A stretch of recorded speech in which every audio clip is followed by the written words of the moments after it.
Hello everyone. So in the previous video we talked about two different travelers which were Al-Biruni and Ibn Battuta.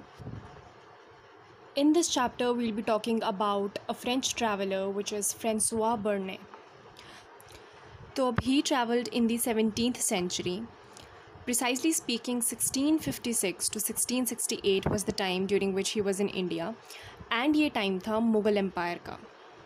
Now, Francois Bernet was basically a doctor, a political philosopher, and a historian. So, initially, he was a physician, that is, a doctor, to Prince Dara Shikoh, who was the eldest son of Shah Jahan, who was the ruling emperor at that time. So, Shah Jahan was in favor of making Dara Shikoh as the next ruler. However, 1657 May, Shah Jahan became ill, as a result of which a battle of succession ensued between Dara Shikoh and Aurangzeb. तो इन दोनों के बीच में there were conflicts as to who will become the next ruler. तो इस battle का result ये हुआ that Aurangzeb emerged victorious. He became the next ruler. Consequently, उसने दारा शिकोह की execution करवा दी. So Dara Shikoh died in the year 1659. So after Aurangzeb became the ruler, Francois Bernet became an official in the court of Aurangzeb. So Bernet traveled to various parts of the country and wrote accounts about them. And one of the stark features of his writing was that he often compared East with the West. इधर East का मतलब है India, that is the Indian subcontinent, and West का मतलब है the place where he came from, that is the European continent. तो वो India की सिचुएशन को यूरोप की सिचुएशन के साथ कंपेयर करता था. तो थ्रू आउट हिज वर्क्स उसने ये दिखाया है दैट इंडिया में जो सिचुएशन थी that was really bleak, that was really bad when compare to the developments which were taking place in Europe. But one thing to note here is that ये जो comparisons थे या जो उसके conclusions थे these were not always accurate और true. तो जो रियलिटी थी वो कई बार काफ़ी ज़्यादा अलग थी as compare to what he portrayed. Another important thing is that majority of his works were dedicated to Louis XIV, also known as Louis the Great, who was the king of France from the time period of 1643 to 1715. So Louis XIV जो थे, he was the longest ruling monarch or the longest ruling sovereign of any European country.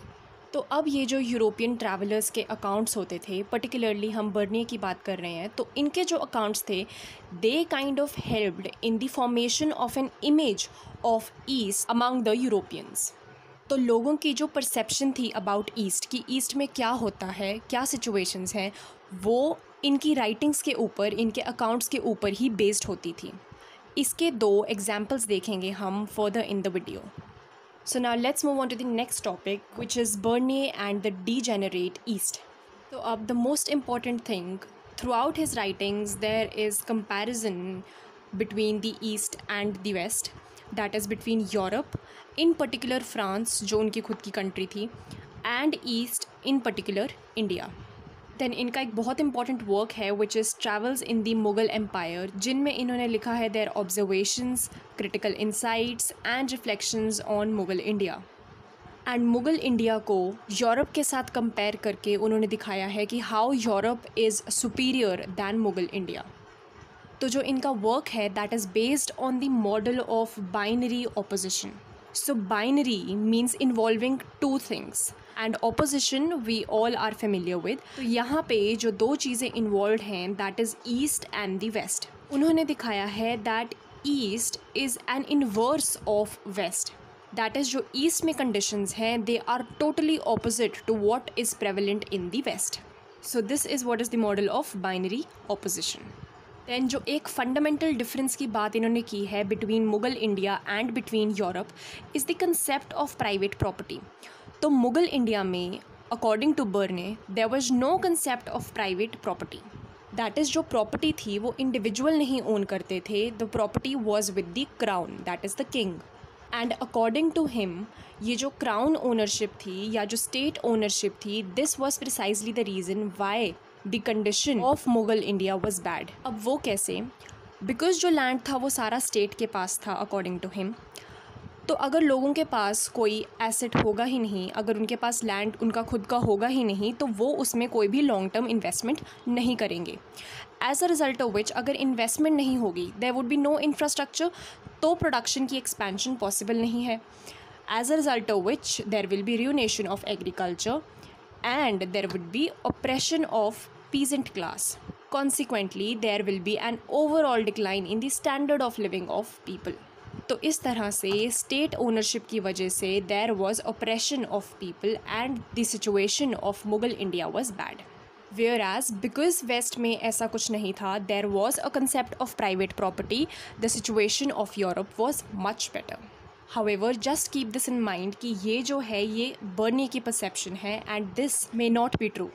Another observation which was made by him was that in India there was no concept of middle class. कोई middle class जैसी चीज़ exist ही नहीं करती थी.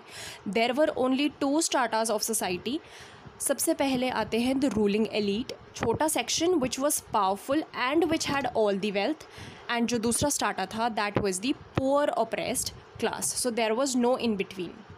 Either there was a filthy rich strata or an oppressed impoverished class. Because of this, because majority of the population was poor, he referred to the king as the king of beggars and barbarians. Barbarians होते हैं uncivilized people. तो अब Mughal official records crown ownership के बारे में mention नहीं करते थे. For example Abul Fazl, who was the author of Akbarnama and one of the Navratnas of Emperor Akbar, he mentions that the land revenue was remuneration of sovereignty. तो जो sovereign था that is the emperor, उसकी जो remuneration थी that is उसकी जो salary थी that was this land revenue. But ये लैंड रेवेन्यू को एक लैंड रेंट या लैंड टैक्स की तरह नहीं दिखाया जाता था. This was basically in lieu of the protection which the emperor offer to the subjects. तो एम्परर का जो काम होता है that is the protection of subjects. उसके लिए उसको रेम्यूनरेशन जो मिलती थी that was in form of land revenue. Bernier ने दिखाया दैट जो लैंड है वो क्राउन ओन कर रहा है, इसीलिए जो क्राउन है वो रेंट ले रहा है लोगों से. हाउएवर इन रिकॉर्ड से हमें एक बिल्कुल ही ऑपोजिट एंगल से वही सेम चीज़ देखने को मिलती है that this rent was not because the land was owned by the crown but because the king provided protection to the subject. अब नेक्स्ट आई हैव मैंशनड कि जो वेस्टर्न लोग थे वो इनके आइडिया से काफ़ी ज़्यादा इन्फ्लुएंस होते थे बिकॉज उस टाइम हर कोई तो ट्रैवल करता नहीं था. तो यही अकाउंट्स थे जिनके थ्रू वो एक इमेज ड्रॉ करते थे of what are the situations in the East, of what the East is like. तो one example of that is the concept of oriental despotism by Montesquieu. तो बैरन डी मॉन्टेस्क और Charles Montesquieu was basically a French philosopher. He gave this concept of oriental despotism. Orient का मतलब होता है east, तो oriental means relating to east. Despot का मतलब होता है a tyrant, that is एक तानाशाह रूलर जिसके पास एब्सोल्यूट पावर होती है और वो oppressively यूज़ करता है, that is लोगों को राइट्स नहीं दिए जाते एंड वो अपनी विम्स एंड फैंसीज़ के अकॉर्डिंग रूल करता है. Despotism is a form of government where the absolute power is owned by the tyrant or the despot. तो जो मॉन्टेस्क ने कॉन्सेप्ट दिया था of oriental despotism, it meant that the rulers in Asia enjoyed absolute authority over their subjects who were kept in conditions of subjugation and poverty. तो ये जो उसका view था that was based on these accounts of European travellers like François Bernier. Another such example is that of Karl Marx. तो Karl Marx एक German philosopher थे. Karl Marx ने historical eras को डिवाइड किया है on the basis of different modes of production. तो उन्होंने अलग अलग मोड्स ऑफ प्रोडक्शन की बात की है. For example feudal mode of production, ancient mode and the capitalist mode. One of the modes is the Asiatic mode of production. तो according to him colonialism से पहले जितना भी इकोनॉमी में सरप्लस होता था that was appropriated by the state or the ruler. तो Asiatic mode of production के कुछ फीचर्स हैं. For example there is absence of private property, then there were autonomous village communities and there was a despotic central state. तो जो central state थी that use to extract the state surplus by way of coercion और control. That is जो भी surplus produce किया जाता था by these village communities that was appropriated by the state. And इसके बदले ये जो विलेज कम्युनिटीज़ थी ये ऑटोनॉमस रहती थी, दैट इज़ इंडिपेंडेंट रहती थी। तो जब तक ये स्टेट को सरप्लस देती रहती थी इनकी ऑटोनॉमी बनी रहती थी। So this according to Karl Marx was a stagnant kind of system which was prevailing in the East. However ये जो पिक्चर क्रिएट की गई थी this is a kind of exaggeration. जब हम मुग़ल इंडिया के बारे में पढ़ेंगे we will get to know कि जो रियलिटीज़ थी they were very different from what is projected from these two examples.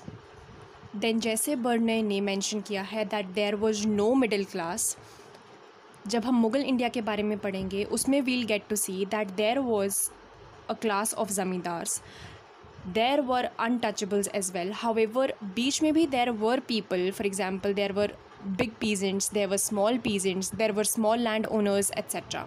तो ऐसा नहीं था that what these accounts mention was true. तो अब जो social reality थी that was far more complex. Let's take an example. According to what Francois Bernet mentioned, the Mughal Empire was tyrannical. The artists, that is the manufacturers, they had no incentives. कोई incentives नहीं थे उनके पास जिसकी वजह से production बढ़ सके. Then the surplus या जो भी profits होते थे they were appropriated by the state. वो state ले जाती थी. As a result of which the manufacturers were in a state of decline. However, on the other side, he conceded to the fact that there were vast quantities of precious metals which flowed into India.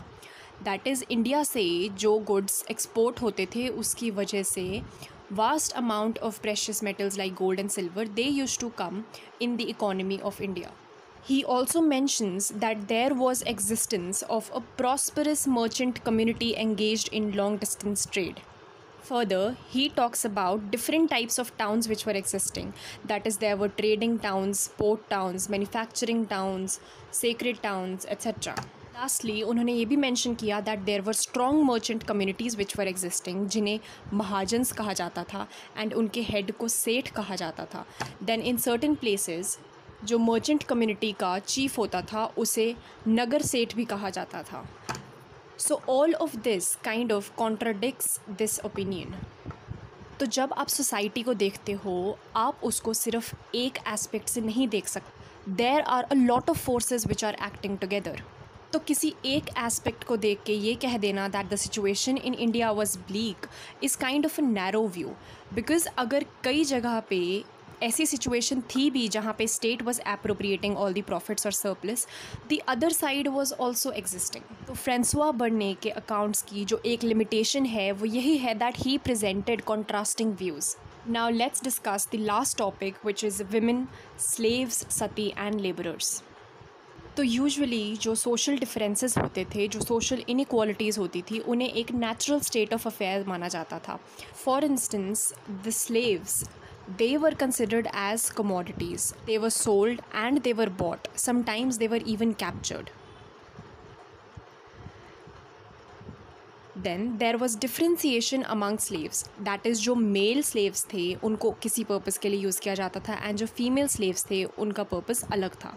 For example, female slaves were used as a source of entertainment by the kings or the royals. Also sometimes जो female slaves होती थी उन्हें use किया जाता था as spies on nobles.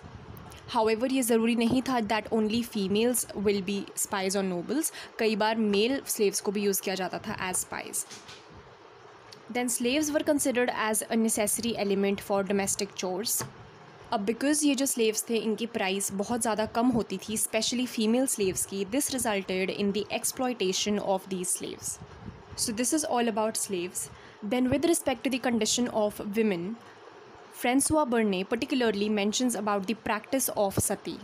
अब सती की practice के साथ you guys might be familiar with.